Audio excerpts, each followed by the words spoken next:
We're back for our second week of Lower Decks, and I can't begin to tell you how refreshing it is to wake up every week to get some new Star Trek content. Greetings everyone, I'm Captain Jack and welcome to Trek Central. As a heads up before we do dive straight into it, I am still slightly ill at the minute as I just did a music festival.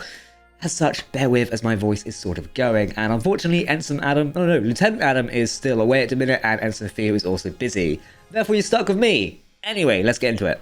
Episode 2 of Lower Decks is titled The Least Dangerous Game. It's written by Garrick Bernard and directed by Michael Mullen. Before we warp into the main part of this video, if you want to keep up to date on all the latest Star Trek news, lore and more, then make sure to hit that subscribe button to never miss a video from the team here at Trek Central. You can also follow us on social media for daily updates on the Star Trek universe.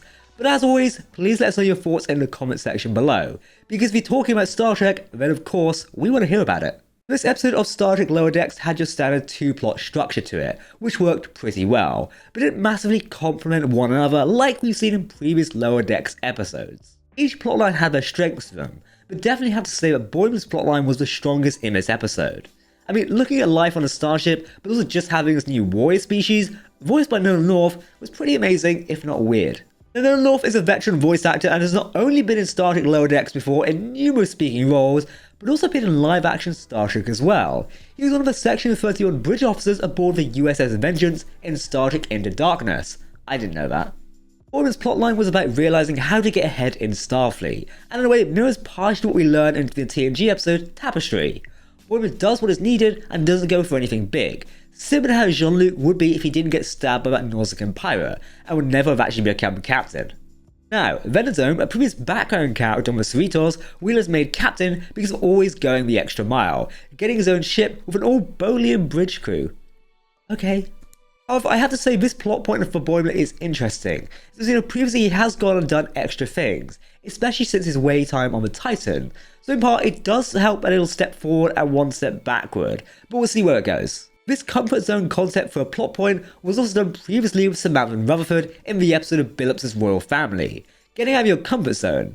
But I suppose, is that a lesson that many lower deckers need to learn? You can get recognition if you do things worthy of recognition, and we can only grow as people, whether it be metaphorically or in rank. But Boimler does springball, which was seen in Star Trek DS9, but Joran Dirge singing, it was Shax's, modelling for Chief Lundy's art class, and then proceeds to get hunted by K-Ranch, however you pronounce his name. The design of K-Ranch is really cool, reminding me of not only the Turians of Mass Effect, but also this concept of a warrior that has a wide array of weapons from the people he's defeated. It's a trope often seen in Japanese or Japanese-inspired media, like Gilgamesh in the Final Fantasies, or even General Grievous in Star Wars. Maybe we got a lightsaber in this episode, that would be cool. Now, however, instead of this warrior concept, we do get an interesting species that needs to hunt, and Boimler agreeing to be hunted, we give this lumbering, strong, agile warrior hunting down Boimler, even impaling him with a spear on the ship. What is nice, however, is that K-Ranch in this species only does this because they respect life. They have to catch and release system of their hunts, which is very different than, say, the Hirogen, who are also a Trek species who live for the hunt,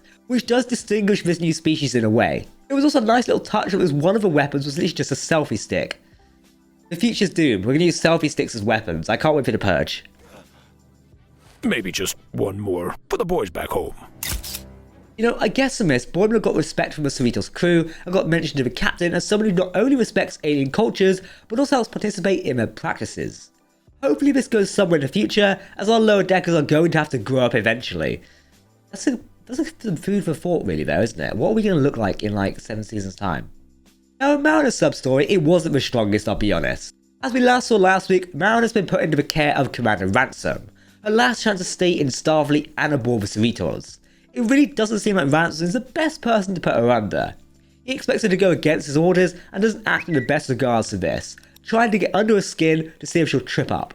He even alters the mission by letting the engineers deal with diplomacy, while the command staff deal with the engineering problems. This even puts Rutherford and Billups into danger and could have damaged the orbital lift from their lack of knowledge in solving these problems. Everything worked out okay, but it seems like an interesting way to move the story along by showing the failings of a bridge officer, though he later admits this and hopefully learns from it in the future.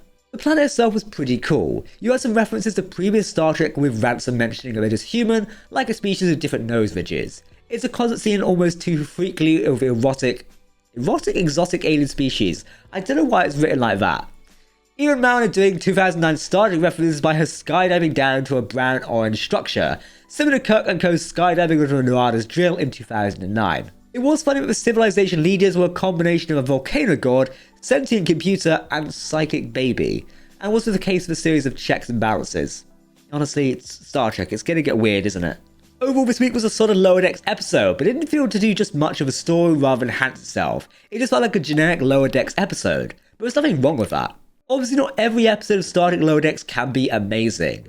Most of these episodes are being regulated to the end of the seasons, but this episode was just pretty par for the course and was just enjoyable. It felt like a standard Lower Decks chapter of really only focusing on Boimler and Mariner, and not really progressing either of their characters at the same time, and then relegating Tendi and Rutherford to supporting roles, which we might have to accept is the case in many of these episodes, which is just a shame I think, as more Tendi and Rutherford focuses, the level of how much focus Boimler and Mariner has had is kind of really needed. Whether we see this in the season is unknown, but we can hope. We know at least some cast interviews, but there are some episodes which focus on just Tendi and Rutherford, so we have that to look forward to in season 3.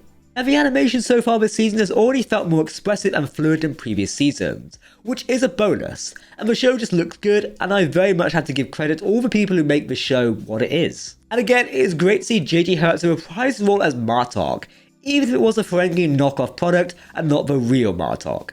It was a nice nod to many of the Klingon interactive CDs games that came out many years ago. Did you own one of them, by the way? Because I always wanted one. Oh, and also we got Nolan North reprising a cool new alien species. It was really cool, but having him called K-Ranch, we know the inspirations for that name. And I don't know whether to be impressed or disappointed, but it is what it is. This is Lower Decks. Now, I already feel that Lower Decks has fallen into the status quo again, which is very Star Trek. Looking at you, Next Gen Voyager, we already know that Lower Decks is capable of it, and even though this status quo is comfortable and a comfort zone for us, many, even the writers of this episode, had anything to say. Now, when we leave the comfort zone, we can really make a name for ourselves, and the same is true for Lower Decks.